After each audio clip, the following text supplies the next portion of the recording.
Hi friends, welcome to Sabina சமையல். இன்றைக்கி லஞ்சுக்கு சூப்பராக ஒரு சொரக்காய் சாதம் தாங்க செய்ய போகிறோம். அதுக்கு வந்து நான் ஒரு சொரைக்காய், பிஞ்சான சொரைக்காய் தாங்க. இதை ஒரு 1/2 கிலோ கட் பண்ணி வச்சுருக்கேன் குட்டியாக. நல்லா குட்டி குட்டியாக கட் பண்ணி எடுத்து வச்சுருக்கேங்க, தோல் எடுத்துகிட்டு. தக்காளி வந்து மீடியம் சைஸ் தக்காளி ஒரு 3.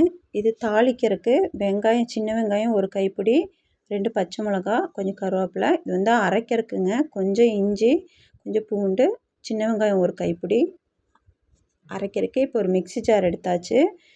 எடுத்துட்டு இஞ்சி துண்டு, அப்புறம் பூண்டு, வெங்காயம் இப்போ எல்லாத்தையுமே போட்டாச்சு.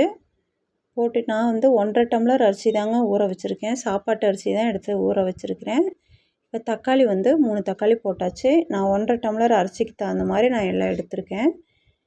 தக்காளியை நல்லா நெய்ஸாக அரைச்சி எடுத்துக்கலாம். இஞ்சி பூண்டு தக்காளி எல்லாம் அரைச்சி எடுத்தாச்சு. இப்போ வந்து ஸ்டவ் ஆன் பண்ணி குக்கர் வச்சாச்சு. வச்சுட்டு இது தேங்காய் எண்ணெயில் மட்டும் இந்த சாப்பாடு செஞ்சால் தான் ரொம்ப சூப்பராக இருக்கும். நான் தேங்காய் எண்ணெய் வந்து ஒரு 50லேருந்து ஒரு 100 மில்லி பக்கம் ஊற்றிருக்கேன். இப்போ எண்ணெய் நல்லா காஞ்சதும் ஒரு துண்டு பட்டை, 2 கிராம்பு, 2 ஏலக்காய் இப்போ போட்டாச்சுங்க. இது நல்லா தாளிக்கட்டும். தாளிக்கிறதுக்கு போட்டாச்சு. இப்போ நல்லா இது வணங்கி வரட்டும். இப்போ வணங்கி வந்ததும் ஒரு 3/4 டீஸ்பூன் போல் சோம்பு போட்டிருக்கேன். சோம்பு நல்லா பொரிஞ்சு வரட்டும். ரொம்ப அருமையாக இருக்குங்க. லஞ்சுக்கு இந்த மாதிரி செஞ்சு கொடுங்க, குழந்தைங்களுக்கு ரொம்ப விரும்பி சாப்பிடுவாங்க. இப்போ வெங்காயம், தாளிக்கிறதுக்கு எடுத்த வெங்காயம், ஃப்ரெஷ்ஷான கருவேப்பிலை, 2 பச்சை மிளகா போட்டாச்சு. இப்போ போட்டு இப்போ எல்லாம் சேர்த்து கொஞ்சம் நல்லா வணக்கி விட்டுக்கலாம். இப்போ நல்லா ஓரளவுக்கு வணங்கினதும் இப்போ எடுத்துருக்க சொரக்காயை போட்டுக்கலாம். சொரக்காய் போட்டாச்சுங்க. சொரக்காய் வந்து ஒரு 2 நிமிஷத்துக்கு நல்லா அந்த பச்சை வாசம் போகணும். அந்த அளவுக்கு நல்லா வதக்கிக்கலாம். இந்த எண்ணெயில் நம்ம வதக்கும் போதே 3/4 வாசி வெந்துடும். பாருங்கள், இந்த அளவுக்கு நல்லா வதக்கி விட்டுக்கலாம். இப்போ நல்லா ஒரு 3/4 பங்கு நல்லா வதங்கிருச்சு. இப்போ வந்து நம்ம தக்காளி அரைச்சி வச்சுருக்கேன் இல்லைங்களா, தக்காளி, இஞ்சி, பூண்டு, வெங்காயம். இப்போ அதை அந்த விழுதை இதில் உள்ளே ஊற்றிக்கலாம். ஊற்றிட்டு இதுவும் அதே மாதிரி நல்லா பச்சை ஸ்மெல்லு போகணும். தக்காளியோட வாசமெல்லாம் போகிற அளவுக்கு நல்லா வதக்கிக்கணும். இதுவும் ஒரு நிமிஷம் நல்லா வதக்கி விட்டுக்கலாம். இதுக்கு தேவையான மசாலாத்தூள் போட்டுக்கலாங்க.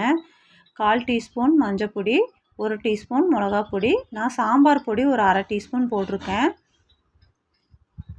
இப்போ எல்லாம் சேர்த்து இப்போ நல்லா மிக்ஸ் பண்ணி விட்டுக்கலாம். இப்போ காரத்துக்கு தகுந்த மாதிரி நீங்கள் மிளகாத்தூள், சாம்பார் பொடி, பச்சை மிளகாய் எல்லாம் சேர்த்திக்கோங்க.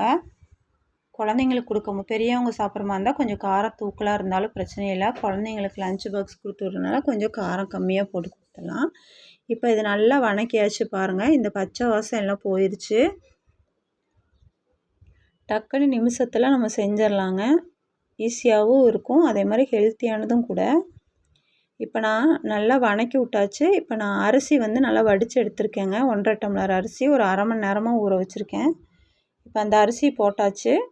போட்டுட்டு நான் 3 டம்ளர் தண்ணி அளந்து எடுத்திருக்கேங்க. எந்த டம்ளரில் அரிசி போட்டனோ அதே டம்ளரில் 3 டம்ளர் தண்ணி எடுத்திருக்கேன்.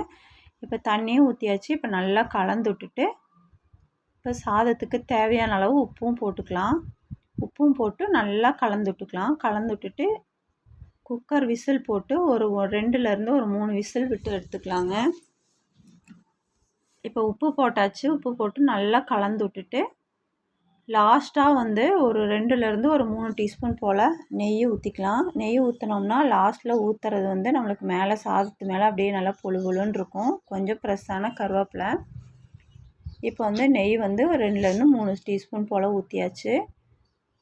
அவ்வளோதாங்க. இப்போ குக்கர் மூடி வச்சு விசில் வச்சு எடுத்துக்கலாம். 2லேருந்து ஒரு 3 விசில் வந்தோன்னே சாதத்தை பார்க்கலாம்.